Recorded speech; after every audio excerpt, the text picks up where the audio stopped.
é que vocês estão, meu povo? Tá tudo bem? Vocês estão com saúde? A gente começa agora mais um episódio do Cafezinho com Literatura. Eu tô muito feliz de ter sua companhia hoje, muito obrigada. Vou me autodescrever, eu tô usando óculos com armação escura, tenho um cabelo preto liso, tamanho médio, uma blusa branca, um colar bem lindo, azul turquesa e uma calça rosa que eu não sei se dá pra ver aqui no enquadramento. E eu tô cercada de amigos, pessoas que me ensinam, pessoas que partilham literatura e que me inspiram, sabe por quê? Porque eles chegaram lá, meu povo. São finalistas de prêmios nacionais e internacionais de literatura. Ou seja, realizaram o meu sonho e de muitos escritores, certeza. Então, estou muito feliz, estou ao lado da Emanuela Ribeiro. Obrigada por ter aceito o Oi, nosso convite. eu que agradeço. É sempre uma alegria falar de literatura e estar com pessoas tão queridas. Ana Márcia Diógenes. É uma felicitância estar aqui com vocês, né? E com o público que está nos ouvindo e poder falar daquilo que dá muito prazer para a gente, que é a literatura. E Raimundo Neto. Muito feliz por tomar esse cafezinho. Cafezinho com palavras. Cafezinho com literatura. E biscoito. Verdade, olha aí. Gente, que fartura medonha, hein? Aqui essa mesa. Eu tô feliz demais, meu povo. Todo mundo premiado. Que histórias as de vocês, hein? Quem é que quer começar falando do susto de estar na lista, de um Jabuti da vida, de um Oceanos da vida? Raimundo tem 2 jabutis, tá quase pedindo música pro Fantástico. Vai lá. Eu inclusive, já tive a oportunidade de falar com a Mirella a respeito disso, né? Que, assim, eu não tenho muita ilusão com o prêmio, né? Eu não vou dizer que seja um sonho para mim, não é. Mas, assim, o prêmio é muito importante na vida de um autor, falando de literatura. Por quê? Porque ele dá para você autoridade, né? Ele dá para você visibilidade, ele dá para você alcance, né? Você consegue ter mais capilaridade naquilo que você, naquilo que você produz hoje, né? Que hoje dentro do mercado editorial nós somos quase que obrigados a estar no Instagram, a estar publicando, né? Inclusive existem recomendações para isso do marketing editorial. Nós sabemos quanto o marketing editorial é importante para a venda do livro. Não é só você escrever um bom livro. Tem muita gente que escreveu bons livros e ninguém fala deles. E nunca tiveram lista nenhuma, nem fizeram parte de academia nenhuma, nem coisa, mas são bons autores. Então hoje existe muito essa exigência. E uma das coisas que levanta muito a bola da gente são os prêmios, né? Os meus livros todos que eu trouxe aqui foram ganhadores de editais ou outros prêmios, né? E isso é muito bom. Primeiro porque se eu não tivesse ganho esses prêmios, eu não tinha rodado esses livros, porque eu não tinha dinheiro para isso. Primeiro, que eu nem ia gastar com isso. Segundo, porque eu me lembro bem do meu primeiro livro, que foi o Cadeiras na Calçada, que foi um romance, que eu chegava para as pessoas, uma pessoa desconhecida na literatura, chegava lá e oferecia o meu livro para os escritores que eu estava conhecendo. E muitos deles chegavam assim, obrigado, e botavam na bolsa. Aí eu dizia, pois é, ele ganhou o edital de incentivo às artes da Secretaria da Cultura. Aí a pessoa tirava da bolsa e folheava.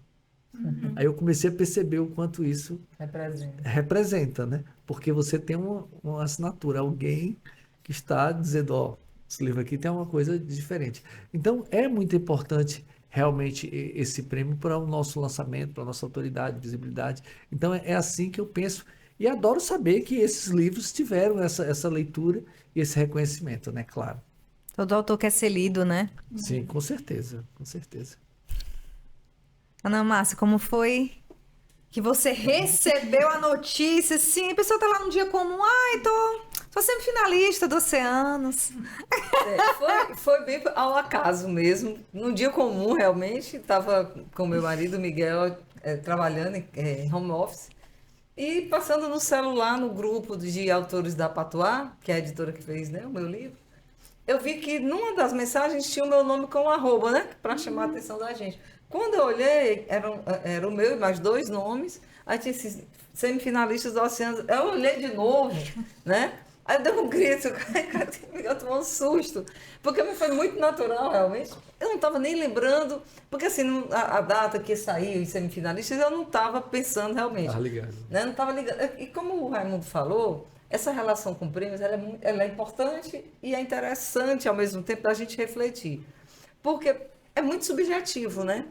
Eu costumo dizer assim, que alguém pode ler o meu livro e gostar da pegada dele, porque ele tem ele está todo escrito em primeira pessoa, mas num fluxo de consciência. E como o personagem, ele só estudou pouco mais de 2 anos, eu coloquei os vícios, né, de linguagem, não vou dizer erros, porque foi o que ele aprendeu, com a forma como ele aprendeu, mas os vícios que ele tinha de não conjugar os verbos, de engolir os S's das palavras.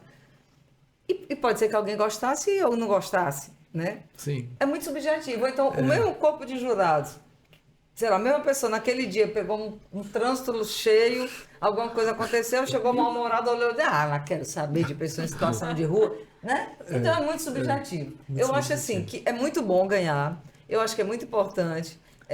A gente acaba, às vezes, assim, a gente que está aqui no Ceará, no Nordeste e no Norte, na região Norte também, a gente acaba sendo visto assim com um olhar meio atravessado por algumas pessoas do tal centro, do tal eixo, né? Que é muito mais um eixo econômico. Por isso eu cuido muito até de dizer assim, a literatura cearense, porque a gente diz, sabe quem diz a literatura carioca? A literatura paulistana, seja lá, a gente não diz. Né? A gente diz os autores do Ceará. Eu prefiro muito dizer dessa forma. Quando a gente ganha um prêmio, mesmo que seja uma indicação, né, que para mim funcionou como um prêmio, né, porque é um reconhecimento. É um reconhecimento e de literatura de língua portuguesa, que não foi só no Brasil, né, foi em vários outros países. Né? E quando eu vi meu nome lá do Chico Buarque, eu disse assim, não, peraí, eu vou olhar de novo se é Minha Couto, né? Aqualusa. Então eu digo assim, não, alguém, subjetivamente ou não, escolheu este livro para esse momento. Né? Se ele ia passar ou não para frente, eu preferi viver aquele momento. Mas, assim, é um reconhecimento e é subjetivo. Estou querendo só dizer que quem não ficou em nenhum ainda, né, que pode vir a ficar, que tente não se frustrar. Porque eu já vi pessoas que ganharam prêmios com um livro e em outro concurso o livro sequer ficou como semifinalista, não chegou em canto nenhum. Quer dizer, então depende dos jurados, depende do dia, depende... Porque não é uma ciência exata, não é uma matemática. Né? Literatura é humanas, então assim, com todas as subjetividades que existem. Então, eu acho que representou muito e representa muito para mim, foi muito bom ter recebido esse destaque, né?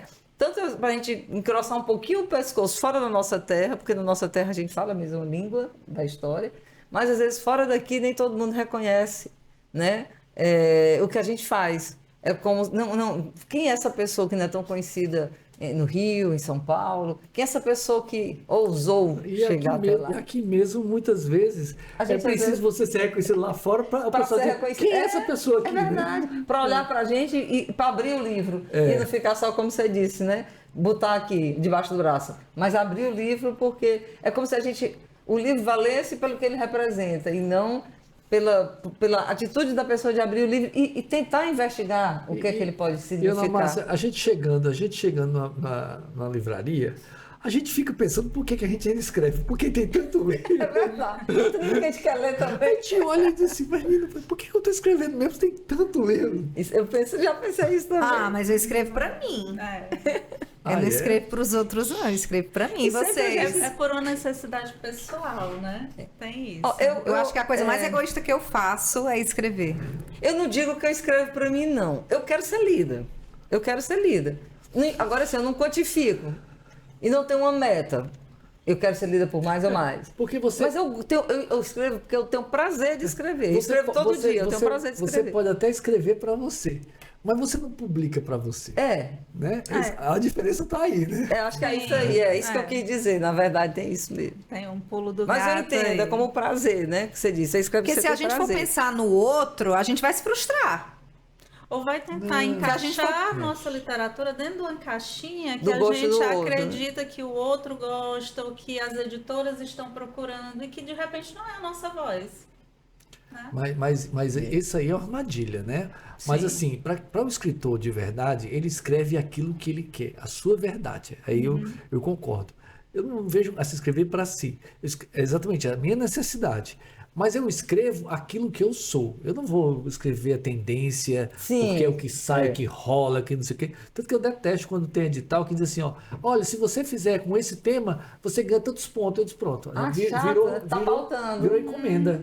Você vai escrever por encomenda, né? É péssimo. Mas assim, Mas eu penso no leitor. Penso no leitor no momento que eu escrevo e que eu tento fazer um estilo, uma perfeição, tentar fazer uma coisa que vale a pena, né? Nesse sentido. Mas primeiro vale sem- a pena para você. Ah, sim, tem que ser, assim, ser Como eu. pertencimento, Esse é que sou eu, tá isso. com a minha cara e tal. Agora, se o pessoal vai gostar da minha cara ou não, eu... Acho que estão gostando, né, Raimundo Neto? Parece que alguém tá, né? Alguém tá. Agora foi até bom a gente estar falando disso, porque o meu livro ele foi um pouco isso, né? Assim, quando eu decidi escrever uma narrativa mais longa, foi uma escrita muito para mim, assim, né? Eu não falei para ninguém que estava escrevendo, nem para meu marido, pra vocês terem uma noção, né? Não me impus uma meta, foi aquela coisa de vou escrever aqui. Não sei se vai ficar bom. Na verdade, no começo eu olhava e eu dizia, meu Deus, mas está muito ruim. Mas na verdade, eu coloquei meta. Eu coloquei a meta de terminar de escrever o livro, de fazer a primeira versão. Aí terminei a primeira versão, deixei ali no cantinho e depois, quando eu peguei novamente, eu acho que eu me reapaixonei pelaquela história. E aí eu olhei com outros olhos já de dizer assim, acho que tem uma coisa boa aqui, peraí, né? E aí começou todo aquele processo que a gente conhece de edição, de mandar para leitura crítica. Ah, de é isso que eu perguntava. Então você mandou para leitura crítica, né? Sim, mandei para leitura crítica. Ele passou por 2 leituras críticas, né? O meu também. E aí foi também uma experiência muito boa, eu nunca tinha passado por essa experiência, né? De aceitar também algumas observações, mas de outras deixar de lado, porque é a minha escrita, era A sua era a identidade minha literária, história. né? Então, assim, algumas coisas, não é bem assim, né? E aí depois vem a etapa de mandar o original para as editoras, né? Então foi tudo assim. Quando eu comecei a escrita, não foi pensando exatamente na publicação, foi um desafio pessoal mesmo, né? Daquela menina adolescente que queria escrever e que nunca tinha escrito e precisou chegar aos 40 anos para dizer, pera, se olhar no espelho e será que eu estou honrando aquela menina, né? E começar então a escrever. E aí acabou que o livro foi aceito por 2 editoras, veio a publicação, veio a sessão de autógrafos, o lançamento na Flif, que inclusive estava lá com a Ana Márcia, né? Uma alegria, né? A gente encontrar esses rostinhos, essas carinhas conhecidas que nos apoiam.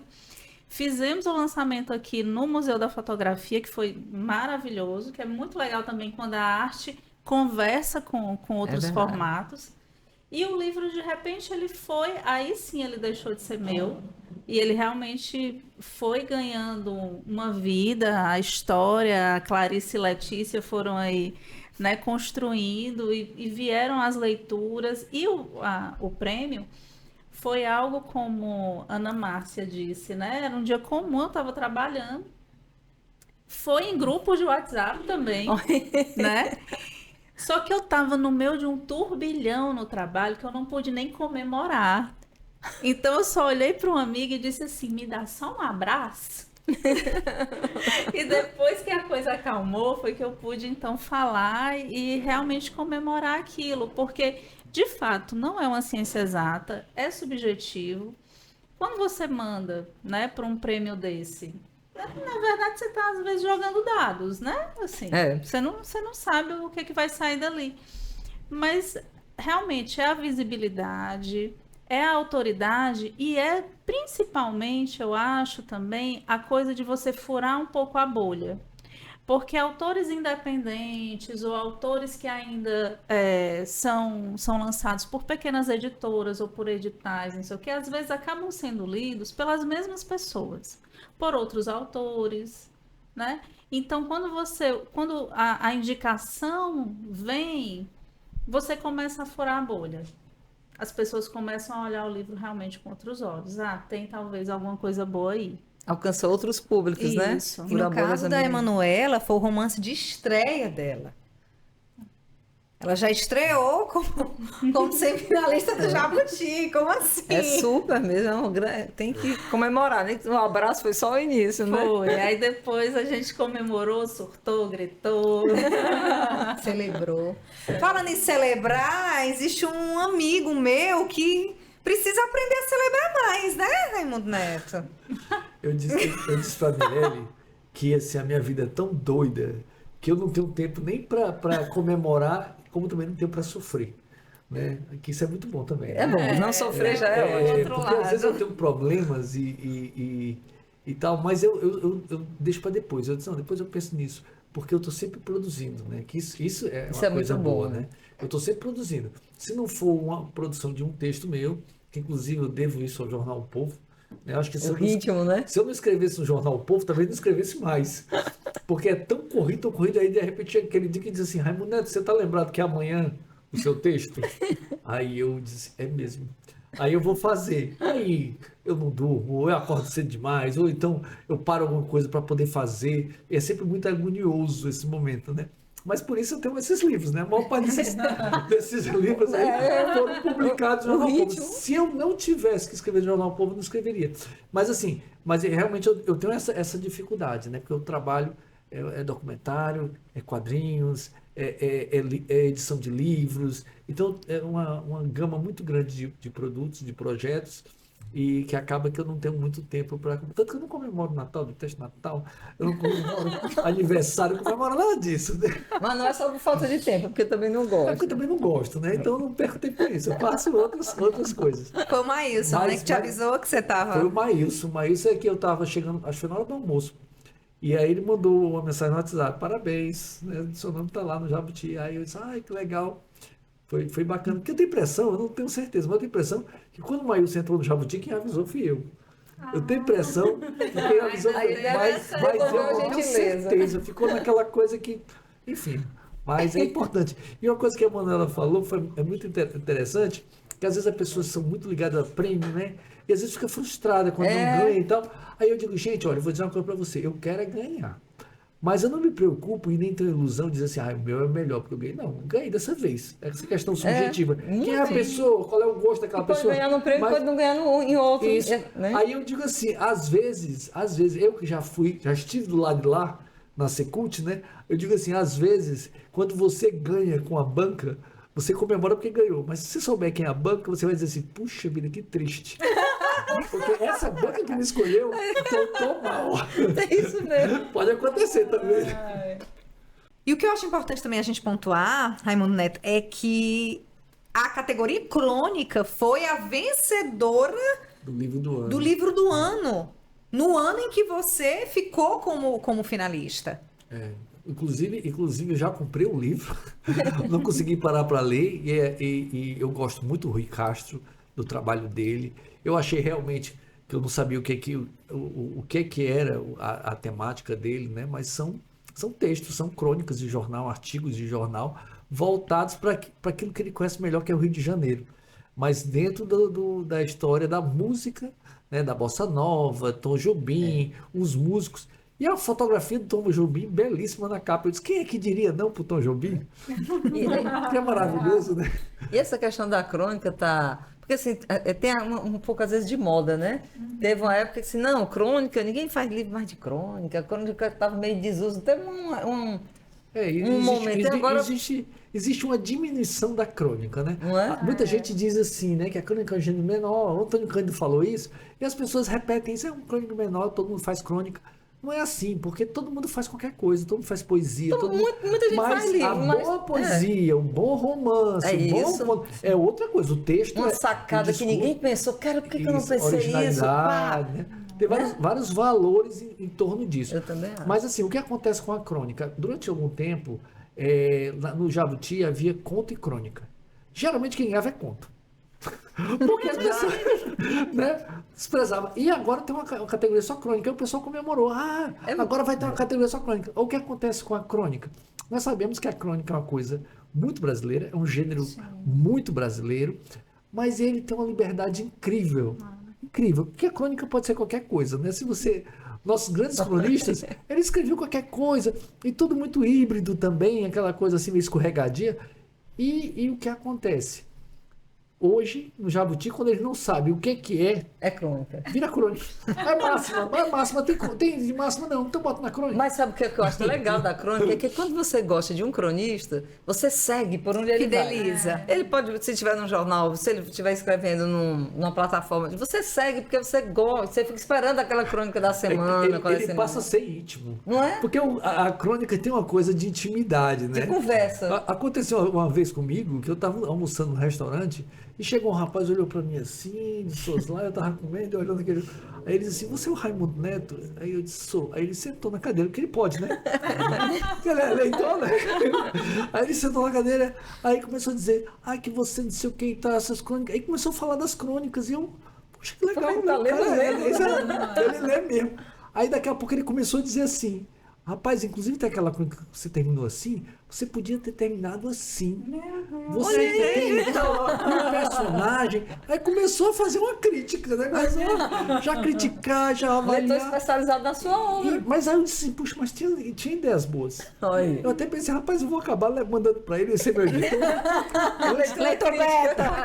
Aí quando chegou no final, eu parei de comer, né? E ele disse assim: você quer que eu leve você pra casa? Aí eu achei estranho. Aí Eu achei opa. estranho, porque eu disse assim: como é que ele sabe que eu não tenho carro? Eu nunca aprendi a dirigir, né? Eu nunca aprendi a dirigir. Aí ele disse assim: não, é porque você não sabe dirigir, porque ele lia as crônicas. Aí ele pediu meu endereço. Aí eu disse: Deus me livre, eu sou Eu escrevi uma crônica sobre isso uma vez. Gente, mas crônica é uma delícia da gente escrever, né? Sim. É uma coisa assim. Terapêutica. É terapêutico. Eu escrevo todo domingo, né? Mas no Povo. Substack, assim, no Povo, eu escrevo de 15 em 15 dias. Né? Que aí fica como coluna de comportamento, mas é o nome de coluna, mas é crônica, né? Praticamente. Mas eu escrevo, fora o Povo, eu escrevo no domingo com um grupo de mulheres, que eu faço uns cursos de escrita, que é o da Mel Renault. A gente escreve todo domingo uma crônica. A gente decide um tema, todo mundo decide, vota quais são os temas, todo domingo. Aí elege assim, de 10 em 10 temas. Naquele domingo, aquele X É tema. um exercício, né? E tem outro grupo de umas escritoras de Minas que me convidaram também, que eu escrevo dia de quarta, só que lá é assim, eu revezo com o Povo, né? Aí só que quando é com elas, de Minas, uma quinzena é conto, uma quinzena é crônica. Então eu escrevo 2 vezes por semana e publico 2 vezes por semana. Eu não consigo mais viver sem isso. Se já acabasse pelos grupos, eu ia escrever sozinha. Porque eu já escrevo todo dia. Todos os dias eu paro e escrevo. Ou para dar continuidade a algum livro, ou para fazer as crônicas, ou para pegar várias ideias que eu estou tendo e juntar ali. Às vezes, assim, tem um personagem que eu não sei ainda onde ele vai se encaixar, mas eu já vou descrevendo o psicológico dele, já vou estudando quem é aquela pessoa. É uma reserva técnica. Já vai É mais ou menos isso, a reserva técnica é uma boa. E aí, Pode falar. Não, é que antigamente eu tinha mais tempo para fazer isso, eu adorava, porque realmente, gente, eu acho que a literatura, o que faz essa diferença, primeiro, em relação aos escritos, né, eu digo muito que existe uma diferença entre ser escritor e ser alfabetizado. Ou seja, o fato de ser alfabetizado não garante que você é escritor. Né? Com certeza. Porque o escritor, por exemplo, o escritor de ficção tem toda um apuro, um cuidado, uma escolha de palavras, uma construção, porque você não está só comunicando aquela informação em si.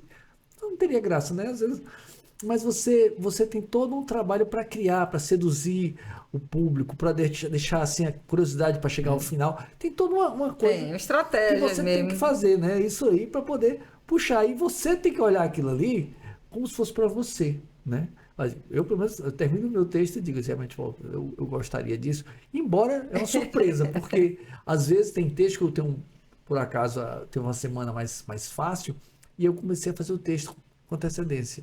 E eu fiz, trabalhei, pesquisei, Aí eu entrego esse texto e na semana não acontece nada, ninguém diz nada, não ouço falar nada. Aí depois acontece um dia que eu me esqueci, puxa vida, eu vou fazer, aí faço uma coisa de 1 hora, com vergonha, porque eu não estou cumprindo, e mando. E depois alguém chega para mim e diz assim, Raimundo, eu li sua crônica, foi a melhor crônica que você escreveu. Porque ainda pisa, né? Foi a melhor. E eu digo, a melhor é essa. Às vezes eu improviso, então às vezes gera essa a naturalidade também. Não, mas eu acho, é a história que você falou. É o gosto da pessoa. Né? É o gosto. Quando eu escrevi o Crônicas Absurdas de Segunda, porque o Crônicas Absurdas de Segunda, a ideia, o projeto era o quê? Eu fui convidado para escrever, foi logo que eu entrei no Jornal Povo para escrever, em 2007. Então eles disseram assim, tem que ter a crônica com um pano de fundo Fortaleza. E aconteceu uma série de coisas que eu não vou falar, só porque é extenso demais, mas que me fez o seguinte, eu decidi, já sei, vou escrever crônicas falando sobre o que está acontecendo na cidade, eu sendo o observador, o personagem, né, da crônica, e eu encontrando, conversando com cronistas cearenses, vivos ou mortos, em situações absurdas, né? A ideia era essa. Então, selecionei uma gama grande de autores. Não estou lembrado por que eu puxei isso. Não, tu puxou porque a gente estava falando da história de escrever de uma forma mais natural ou não. E como é que se pautava todo dia, eu dizendo a quantidade de vezes que eu escrevi, tu falou desde 2007, tu tá escrevendo. Eu inclusive pesquisava esses autores para reconhecer a voz deles. Então eu lia tudo, né? A vantagem era essa. Eu pegava o Zé de Alencar, que aí eu começo falando, a crônica falando dos ônibus em Fortaleza, né? Que é uma tristeza, né? Aí eu falava do sacolejado, do pessoal, da mãe magrinha amamentando o filho dentro do ônibus e tal. E de repente eu encontro quem? O José de Alencar. O Zé de Alencar está lá de mochila de tênis, que ele está indo para a casa dele de Messejana porque estava sendo reformada. Na época, sob a direção da Ângela Gutierrez. Né? Então ele estava lá. E a gente começa a falar, ele me vê e diz, folhetinista. E aí ele vai conversando com ele e tudo mais, e ele vai falando da cidade, né? Aquela coisa. Então eu optei por fazer um projeto dessa que forma. É super né? criativo, né, cara? Você está ajudando realidade, fantasia, passado, tudo isso. E é um O estilo dele, bastante, né? Como é que entra o estilo dele na tua conversa com ele? Mas já era uma crônica narrativa, né? Tanto que tem gente assim, mas isso aí parece mais um conto. Eu disse, mas é para parecer mesmo. Então, isso é uma crônica narrativa. Tá ali misturado. Ana, né, e para ti, o que se transforma em temática? Você tem algum ponto de partida sempre? É vivência, o que você observa? Porque você também é jornalista. Eu acho que é uma mistura, né? Tipo assim, como jornalista, eu atuei em algumas editorias bem diferentes. De cidades, cobrindo seca, cobrindo enchente, rampa de lixo, quando tinha o Janguru Sul, não era o Janguru Sul como Sim. hoje, né? Aí, depois na política, por exemplo, né? Na economia, editora de política, repórter de economia. Aí depois no Unicef. No Unicef já vem toda a questão social, da infância, da menina, né? Das tragédias sociais no sentido de cuidar dessas tragédias e proteger. Né? E juntou até com o Cuca, que eu trabalhei também 2 anos no Cuca, e a juventude, a periferia. Eu acho que quando soma tudo isso, a questão social em mim é muito forte. Eu acho que naturalmente ela vem. Né? Você olhando aqui desses esses 2 livros últimos que eu coloquei, que estão aqui, né? Buraco de Dentro é sobre uma pessoa em situação de rua, que tem que se esconder debaixo das calçadas mesmo para tentar sobreviver. E o Caso Porque Te Amo, Mato Porque Me Amo é um poema narrativo que é um contraponto ao feminicídio. A partir de uma reportagem que eu assisti na televisão de uma mulher do Rio Grande do Norte que ela, para continuar viva, ela matou 4 parceiros e a polícia achava que ela teria matado mais 2. Então eu parto muito do social, né? Buraco de Dentro é uma ficção. Esse aqui é uma ficção, inspirada num caso real, mas é uma ficção. Esses casos em si não existiram.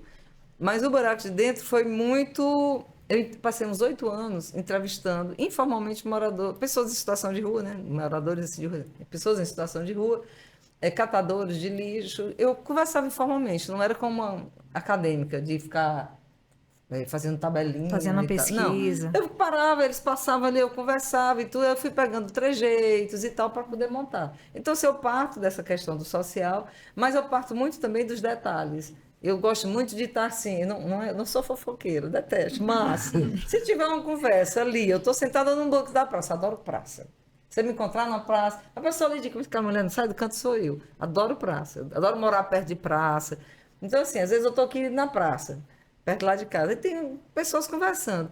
Aí um assunto, não sei o quê, porque sei lá, o meu marido é um chato, ou porque minha mãe não sei o quê, aí eu não quero nem saber olhar o rosto da pessoa, não. Aí eu fico ouvindo, aí dali... Eu já fico imaginando o que é que eu posso criar daquela história. Porque eu acho que assim, eu sou muito atravessada também por esse dia a dia. Aquela coisa que não é pequena, mas às vezes está tão perto da gente que a gente também acha que não está vendo. A gente não para ver. Eu gosto de parar para ver. Estou numa praça, tem uma formiga com uma folha bem grande. Eu fico, cara, como é que essa formiga vai levar esse peso desse tamanho? Aí ali eu dou uma viajada, né, na história. O supermercado. Eu fico pensando ali. E antes eu ficava ali, vou anotar. Hoje o celular é muito fácil, né? Às vezes eu gravo só 1, 2, 3 frases. Aí eu tento, quando chego em casa, passar, como diz, passar limpo, como a gente dizia antigamente, anotar. E depois eu tento juntar essas histórias. Então, assim, o social me atravessa, mas o comum, a coisa comum, a conversa num táxi, né? Pegar, às vezes, um taxista, um cara de Uber, bolsominion, exagerado, e aí, às vezes, eu estou tranquila, não digo nada, quando eu não estou, eu digo, meu senhor, quer dizer, o carro é seu, mas eu não paguei essa corrida para estar ouvindo o que eu não quero ouvir. Aí ele, esbraveja, aquilo que eles bravejam, para mim já é algo que eu posso colocar também no personagem, né? Então, eu digo assim, depois que eu fiquei com esse olhar mais apurado, que eu já tinha como jornalista, né? Mas que como escritora, eu acho que é diferente, porque a gente... o jornalista é para retratar a realidade, o escritor não, é para pegar aquela realidade... É outra realidade. Né? E criar outra realidade paralela. E isso me encanta muito, né? Criar as realidades paralelas, os impossíveis, que na cabeça da gente eles são possíveis, me lembra quando eu era criança e eu descobri que o que eu pensava ninguém podia saber. Tipo assim, que ninguém sabia o que estava na minha cabeça. Eu descobri isso um dia. Eu me lembro o dia que eu achava que tudo que eu pensava as pessoas sabiam. Principalmente meus pais, né? Os meus irmãos mais velhos, que eu era mais nova. No dia que eu descobri que ninguém sabia, só eu comecei a criar histórias, fantasias na minha cabeça. E aí depois você vai trabalhar, vai cuidar de criar filho. Então, aquelas histórias hoje, eu vou transformando em outros momentos. Gente, Ana Márcia vai ter que ir para uma live agora. Participa de Bienal em Alagoas, em Pernambuco. Live. A mulher é movimentada demais. E eu fico muito feliz porque ela leva todo mundo junto. Ela representa a nossa literatura aqui do Ceará. Então, Márcia está liberada. Legal, vou. E queria só deixar aqui um recado, né, geral.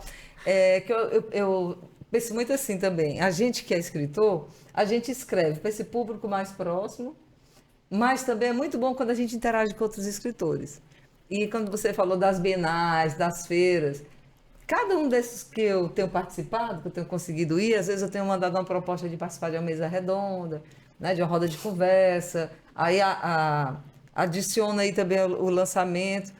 Pode ser numa cidade pequena, pode ser numa cidade grande, mas a gente vai percebendo como as pessoas querem ler. Às vezes elas não conseguem ter acesso, não conseguem ter dinheiro para comprar um livro, né? Um livro, as pessoas chegam às vezes e dizem, porque o livro não é mais barato.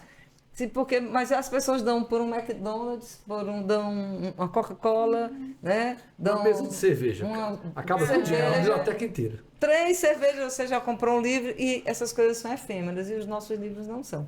Então, quando a gente vai para uma feira dessas, acho que a gente também fortalece, junto com os outros escritores, essa potencialidade, né? Essa possibilidade de levar essa literatura para mais canto, a gente ser lida. Então, uma pessoa que vai passar a seguir a gente numa rede social e depois ler o que a gente escreve e passa a gostar, né? Então, eu acho que a gente tem que costurar todas essas interações, essas possibilidades.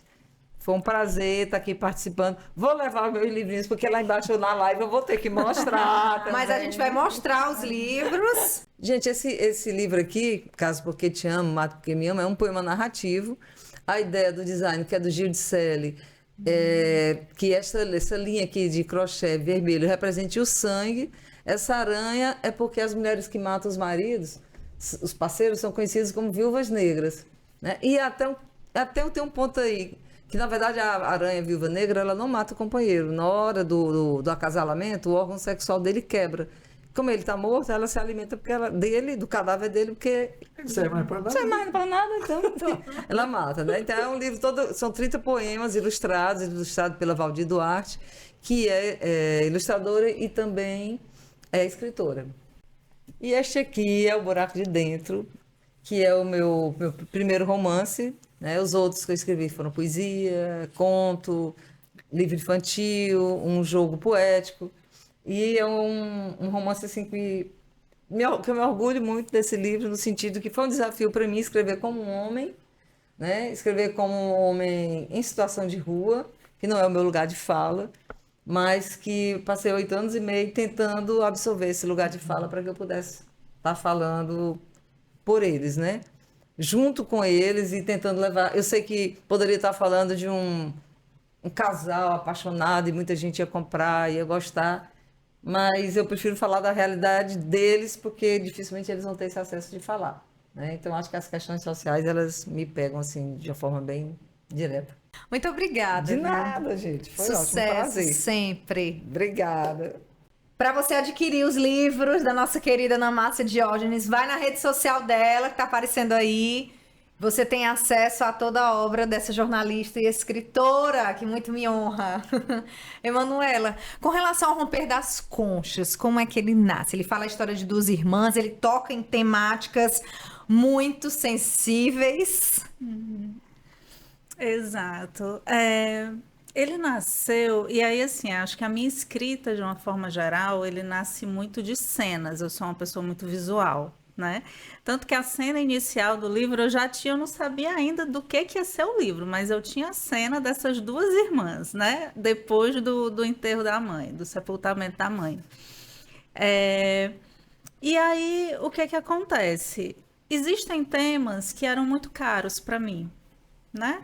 Da mesma forma que a Ana Márcia falava aqui da questão social, né? E ele trata também de alguma forma de questões sociais, porque a gente fala da violência doméstica familiar aí, mas ele nasceu mais de uma inquietação pessoal mesmo, de um drama familiar, né? Dos silêncios, dos abandonos, né? Do luto dessas 2 mulheres. Então eu comecei essa escrita ali na época da pandemia, né? Então, era um momento também que estava todo mundo muito voltado para essas questões, né? Comecei escrevendo em terceira pessoa, de repente eu percebi que não, que elas precisavam falar, e ao mesmo tempo ambas precisavam falar. Então, cada capítulo ele é narrado por uma irmã, né? A gente não podia ter só o ponto de vista de uma, né? A gente tinha que ter das 2 ali. E apesar de eu ter feito todo um planejamento, escaleta, né? Como uma pessoa visual que sou, mas elas foram contando as suas histórias. Chegou um momento assim que era isso mesmo que Letícia faria, ou que Clarice faria, né? E além dessas 2 mulheres, dessas 2 irmãs, a gente tem também muito forte a presença da mãe, né? Mesmo ela não estando presente, mas a partir de um diário que as irmãs encontram, né? E várias histórias, então, que tinham ficado aí no decorrer dos anos silenciadas, né? Começam, então, a ser ouvidas. E eu acredito, inclusive, que essas irmãs começam a conhecer a mãe após o falecimento da mãe, né?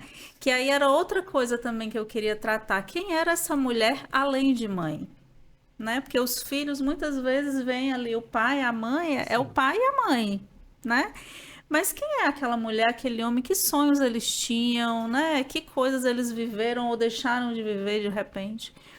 Então, acaba que elas vão então se descobrindo e descobrindo uma a outra, né? E vão rompendo então as suas conchas. E eu digo também sempre que foi um romper de concha meu também, né? De perder um pouco a vergonha e de colocar então para o mundo a minha escrita e a minha literatura da forma como eu acredito, com a minha voz. O que é que você tem recebido de retorno do Romper das Conchas que te marcou, te fez refletir, te fez pensar? Que às vezes, quando a gente publica, depois que a gente publica, o livro não é nosso, é do leitor. Então, esse retorno de, às vezes, dizer, chegar pra você, de alguma forma, pelas redes sociais, dizer, poxa, mas a personagem tal, eu pensei isso, ou eu senti isso, que você pensou assim, nossa, eu não sabia que eu iria provocar essa sensação no meu leitor. Gente, tem muito isso é muito interessante, né? E já começou com o prefácio. O prefácio, quando eu recebi o prefácio da Carla Guerson, ela começa falando da mãe, né? Então ela foca muito na imagem dessa mulher que está presente no livro e não está, né? Assim. E eu digo, gente, mas não é Clarice e Letícia? Assim, estamos falando aqui da mãe, mas, né? Mas enfim, foi o que chamou. Já teve uma pessoa que chegou para mim que aos prantos, né? Chorando porque queria que o pai tivesse deixado um diário, porque ela sentia que ele tinha muitos silêncios e que tinha uma vida ou algo que precisava ser dito e que ela não conseguia alcançar naquele pai, né? Já tive pessoas que chegaram para mim que começam sendo time Clarice, daqui a pouco viram time Letícia, né? Tem um pouco isso também ali das irmãs, né?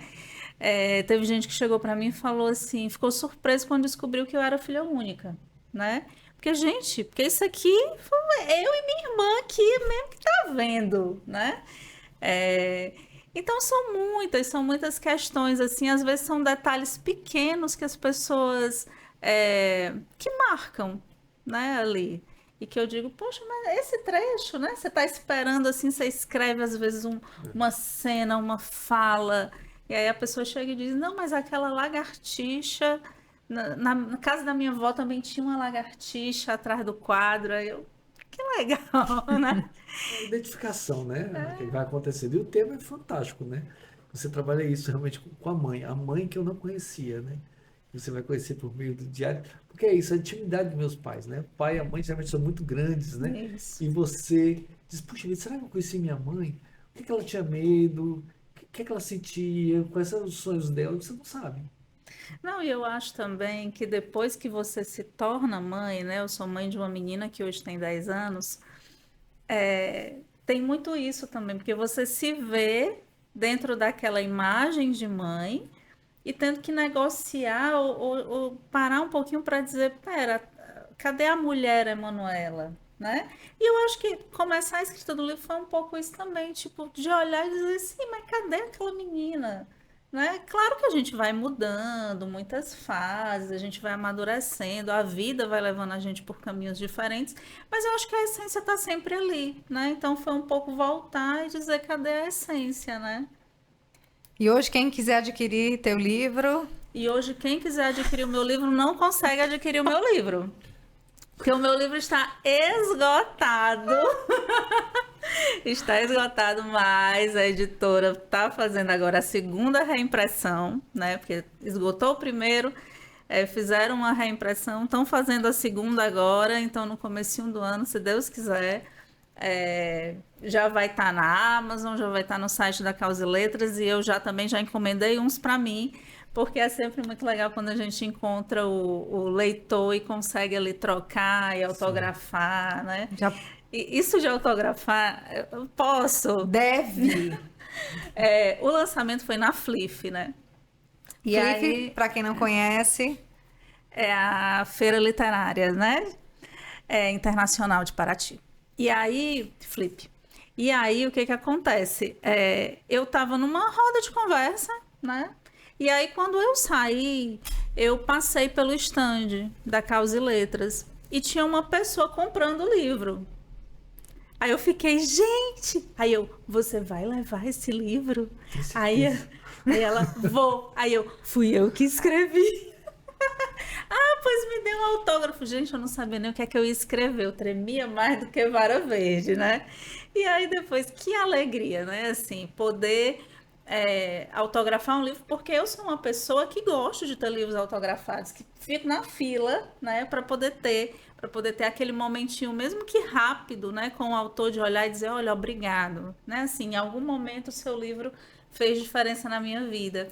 E, enfim, e aí é sempre uma alegria e é bom quando a gente conversa um pouco antes, para que a dedicatória saia também com a cara do leitor, né? Para que não seja aquela coisa automatizada, assim.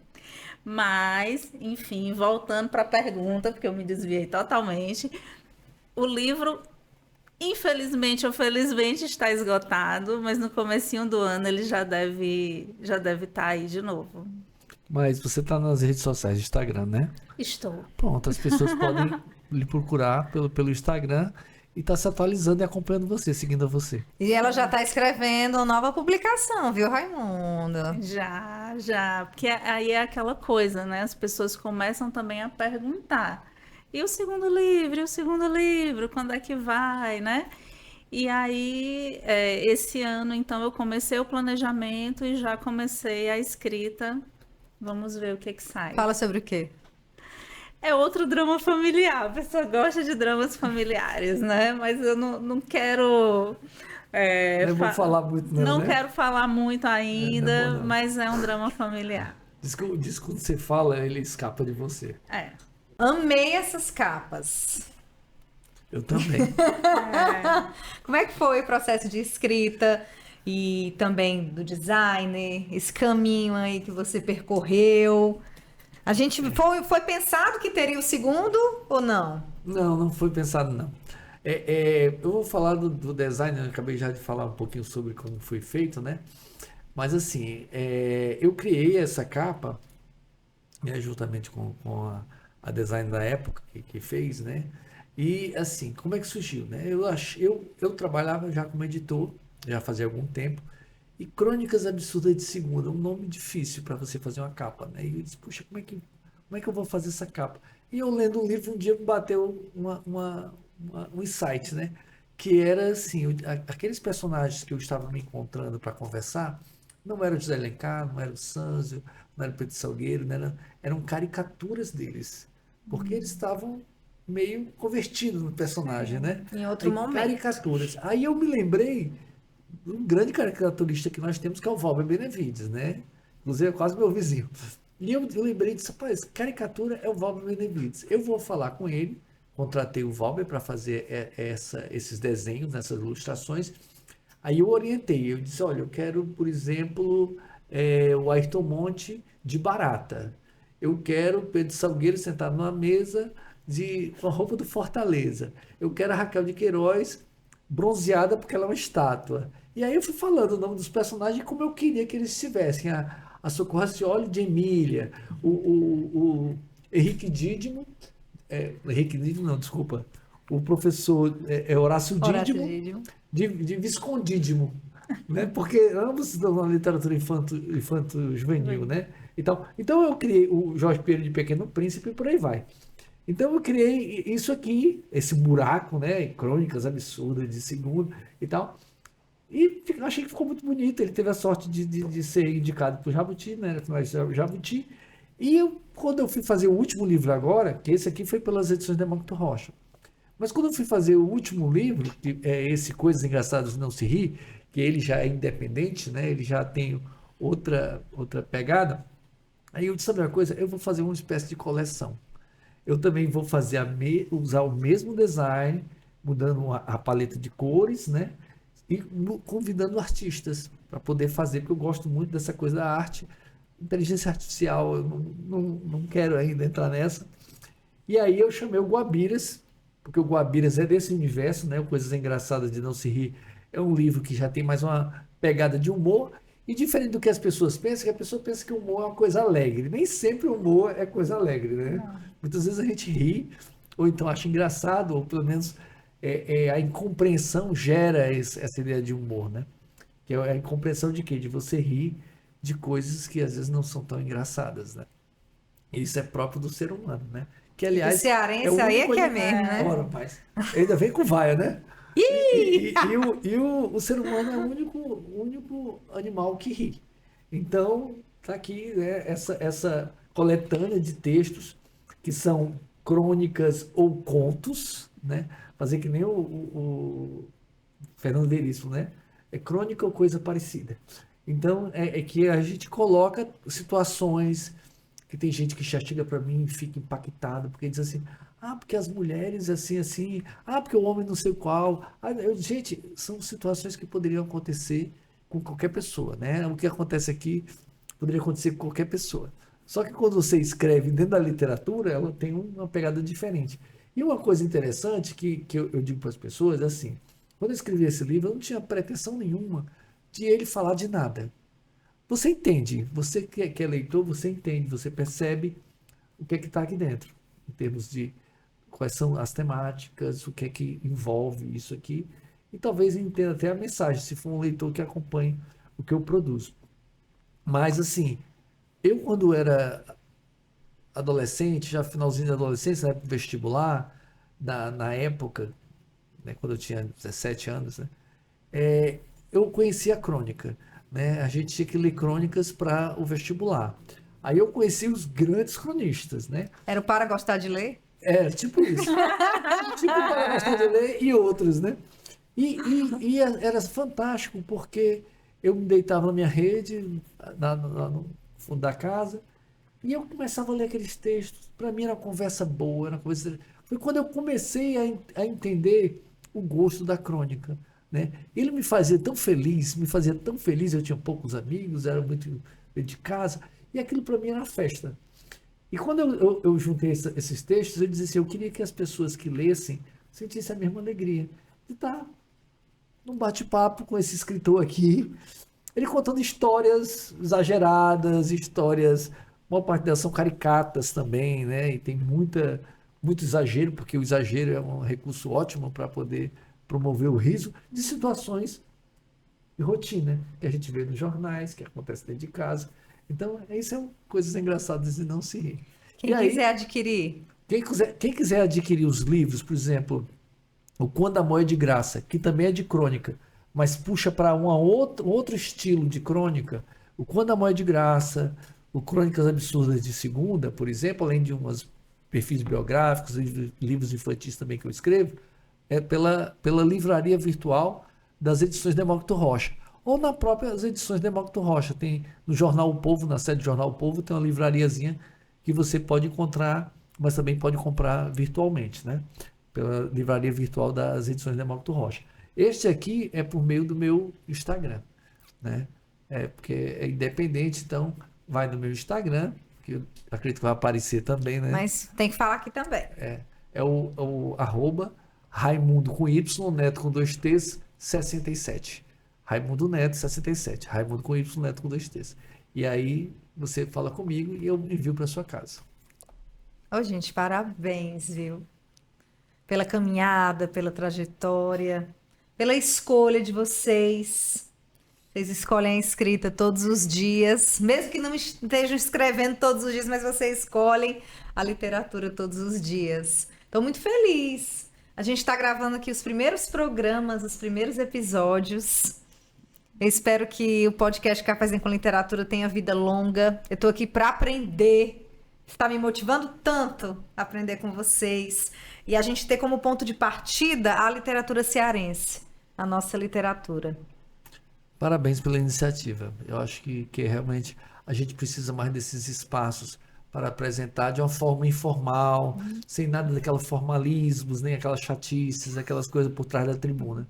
A gente está falando aqui, está batendo papo, está sendo bons encontros. Eu conheci agora, né, Manuela? E encontrei com a Ana Márcia e o Rafael, que eu já conhecia também. Então é bom, né? Ou seja, de repente esse cafezinho aí vai difundir essa literatura, essa produção, né? Tem muita gente que não gosta desse nome de literatura cearense, mas literatura cearense é simplesmente o que é praticado em literatura aqui no Ceará, produzido, pronto, é só isso, né? Eu acho que a gente tem que abrir cada vez mais espaço mesmo, levar o povo, as pessoas, né? Até porque aproveitar as redes sociais. E eu acho que o cearense também vem do pertencimento cearense. Essa apropriação que a gente está começando a ter, que acho que antigamente a gente não tinha tanto, mas que hoje a gente começa a se compreender. E você vê quantos tem de cearense aí ganhando prêmio nacional, sendo indicados, né? Dessa vez agora nós tivemos muitos. Nessa mesa! Então, por quê? Isso é uma prova de que a qualidade da produção dessa literatura que é feita aqui tá no rumo certo. Então vamos realmente favorecer com que as pessoas leiam, porque elas, quando elas começarem a ler, elas vão perceber que é possível ler o autor cearense da mesma forma que ela lê um autor paulista, carioca, pernambucano e por aí vai. Obrigada, Manu. Eu que agradeço pelo convite para vir aqui fazer uma das coisas que eu mais amo, que é falar de literatura. Então, eu já vou convidar para você vir novamente para falar do seu mais novo livro. Pronto. Combinado? Combinado. Não vou abrir mão, me deu uma exclusiva aqui no podcast. Tá certo.